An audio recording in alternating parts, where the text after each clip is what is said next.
The pilot accidentally fell asleep on the plane. When he awoke, he immediately realized something was wrong. The aircraft had veered off course and was flying over the Pacific Ocean with fuel nearly depleted. Before the pilot could calm his nerves, his crewmates kept urgently asking for their coordinates. The pilot reluctantly checked the flight path and calculated their position, discovering they were in the middle of the Pacific. To maintain morale, he lied, claiming they were following the normal route but needed the radio operator to contact the base tower to confirm landing coordinates. To their horror, Japanese voices came through the radio, causing the frightened operator to quickly disconnect. With no other option, they resorted to communicating via Morse code. To reduce weight and extend their flight time, the pilot ordered the bombardier to drop all bombs into the Pacific. After flying aimlessly for 10 minutes, they still received no response from the tower, and fuel was nearly gone. The pilot made a bold decision, instructing his crewmates to gather essential supplies as he prepared for an emergency landing on the ocean. Gripping the controls tightly, the pilot managed to land the plane on the water's surface at a speed of several hundred meters per second. Fortunately, everyone survived with only minor injuries,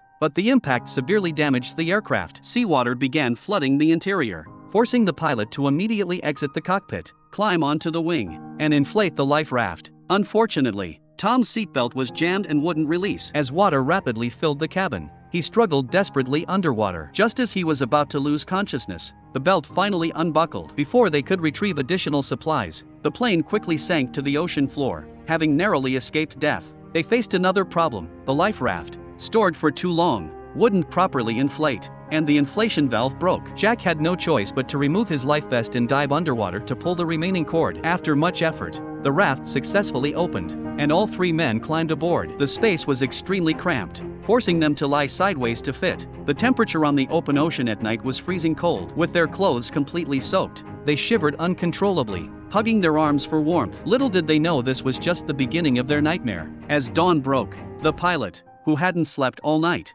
stared out at the vast ocean while Jack and Tom slept heavily. Once the pilot woke them, he assigned tasks, positioning each man to watch in a different direction to avoid missing any rescue opportunity. Initially optimistic, they expected to spot rescue aircraft within 3 hours. However, after 4 hours passed with no sign of help, they began losing hope. Just as their patience was wearing thin, Jack suddenly spotted a dark speck on the horizon. As it grew larger, they realized it was a friendly aircraft. Desperate to be noticed, the three men waved their clothes frantically, praying the pilot would see them.